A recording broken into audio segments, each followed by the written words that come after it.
Hello guys, welcome back to our channel. This is the Akingbolas Unscripted. Yeah, why are you shouting? Alright, so in today's video we're going to be talking about something very important. Meanwhile, before that, thank you so much for subscribing to our YouTube channel last week. We really loved your reviews, we loved your comment, and it has encouraged us to go ahead to do more videos, as many as possible. And I pray that you'll be blessed by so many of the videos, in fact, by all the videos we'll be doing. Alright, so without further ado, let's go into the video.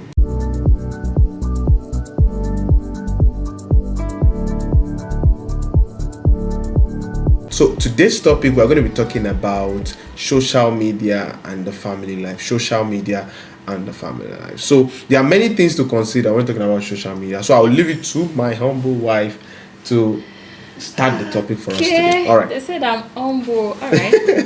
I take that as a compliment. All right. Yeah, good to see everyone again. Thank you for subscribing to our channel. And thank you for liking, the likes and the shares. Thank you. God bless you. So today, as I said, we're talking about social media. Let me speak phonetics. Social media and family life.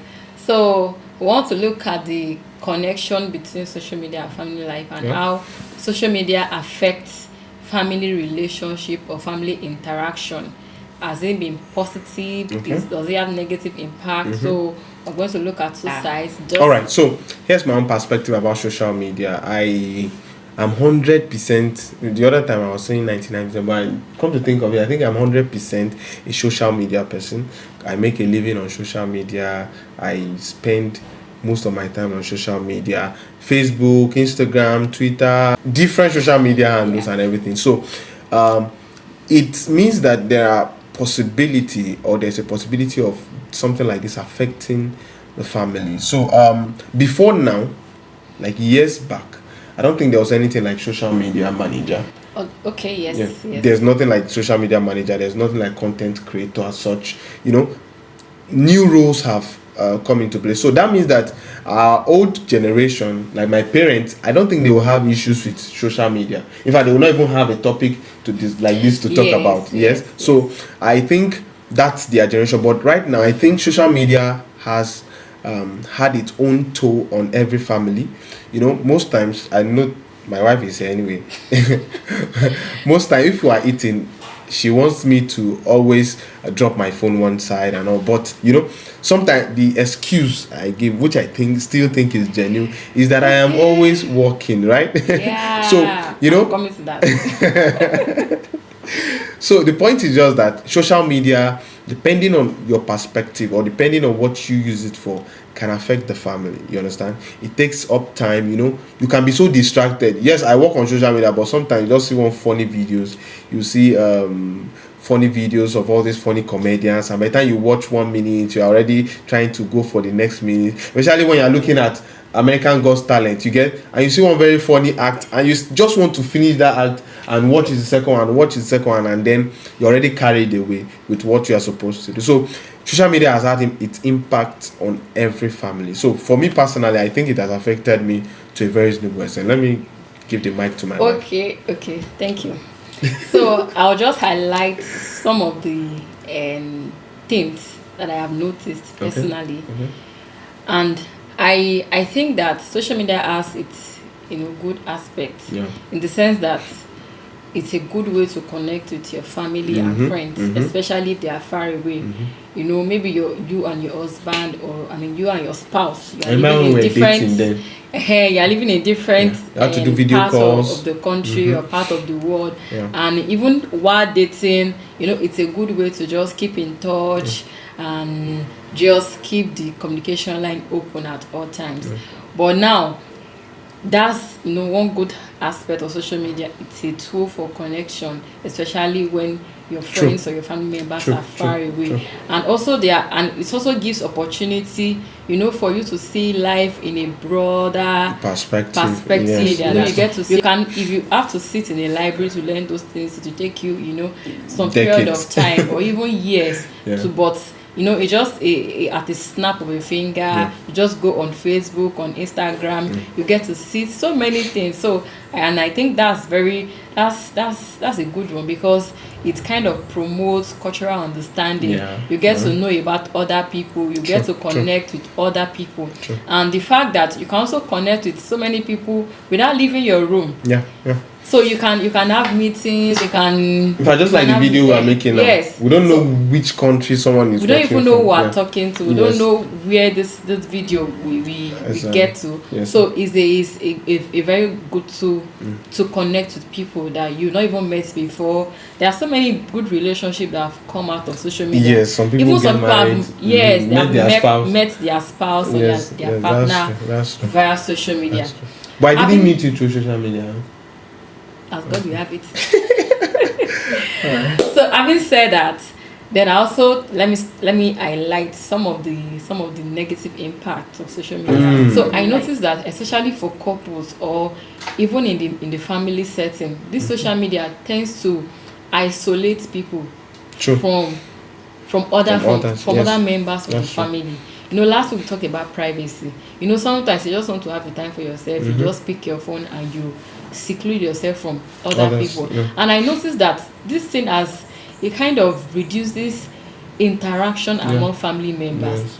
While the dining or while just in the living room, everybody's on their phones. True. And sometimes it makes people kind of, you cannot be.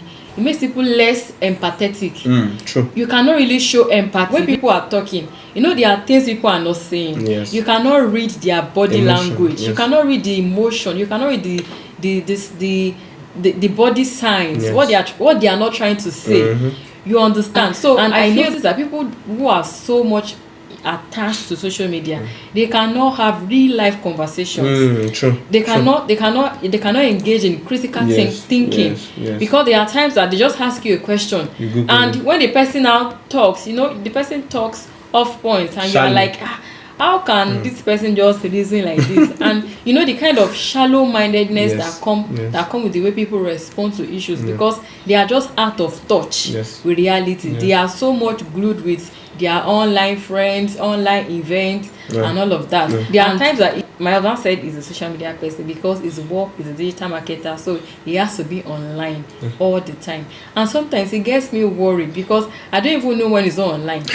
If I say online, you are on your phone, I'm talking to you, are not listening. Sometimes I will say, please, can you help us drop one of your ears so that when I'm talking, at least you use the other ear to listen to what I'm saying. You understand? So sometimes and that kind of thing. And I noticed it got to a point that instead of complaining and just nagging, I just pick my phone too, so that nobody, I will not feel like I'm not existing. And that's the way some people feel. And that's the way some children feel, even with their parents. Their parents are always on their phone. So when the children are talking, the children cannot, I don't know how to say this, they cannot express themselves. They cannot say certain things to their parents because they know my mom will not give me attention. She will not respond. So you will just feel less important, or you will just feel like maybe you are not really existing, so to say. And you see children, participating in things they're not supposed to participate in. So that's one of the things I like to. In addition to that, before we're about to round up, I think there are two sides to this coin. Maybe we'll have another video where we'll talk about a follow-up on this video that will talk about maybe working from home. Personally, I work from home, so and that alone could mean a lot. You understand? So it would mean that my husband might need me to do something. You understand? Or at that point, I might want to do something from work, or I might be with my phone. It might sound as if, bros, please help us do this now. And you are still on your phone. But meanwhile, maybe at that time you are even actually working. You understand? So there are sometimes, if possible, personally, I try to move my work to my mobile phone. Especially if there's no light, I want to preserve my battery life. If there's a video I want to edit, sometimes I just prefer to do it on my phone. Because it's easier to send to the customer or to send to the person and all. So, but having said that, there are still some boundaries that must be set. I'm guilty of some of these things that she has mentioned. Yes, but the truth is just that I think there still has to be a boundary and balance. I think the word is balance, so, because the world has become a global village. Yes. So you cannot do without social media. You cannot do without being on Twitter, being on Facebook. In fact, you wouldn't know what is going on if you are not on social media. So it is more or less something you cannot do without. So in that, there should be a place of that balance. That okay, like we decided. I think there was a time we talked about having a family time. So she brought the suggestion, or we thought that okay, from this time to this time we should not be on our phone. Though we have not been effective on that, but still we are still working on it. So it means that once I am close from work, I don't press my phone from this particular time to this particular time. So after this time I can respond to messages and all. So that way we'll have a family time where we can communicate, where we can talk to each other, where we can discuss how our day went. What were those issues that happened? Who were those people from work that gave us issues? That we can discuss and talk about them. So all those things are very important and crucial for every family. So I think that's the end of this video. So in conclusion, yes, our own perspective, yes, social media is a great tool. Yes. Now you can use your own advantage in summary, but there are also other, negative aspect of it that we have to take cognizance of. And I also want to add that even in as much as we believe or we know that the world has become interconnected and we cannot do without social media, we cannot do without connecting with people online, we also have to understand the importance of one-on-one interaction. We should not use social media as an excuse not to own our social skills, because at the end of the day we are dealing with human beings. And we need to build a great relationship. We need to network with people. We just want to encourage you, if there is a way, there should be a balance. Regulate your usage of social media and encourage social interaction within the family. So in summary, we've already summarized anyway, but what I want to say is that please, we want to get your view. What do you think about social media? How has it affected your own family? What do you think the family, how do you regulate? Maybe you have mastered that particular, how do you think it should be regulated? You can just drop a comment to help somebody there, even to help us as well, so that we can know if there's any way we can help ourselves to regulate the usage of social media and to keep a balanced family. Peace out. Thank you. See you in our next video.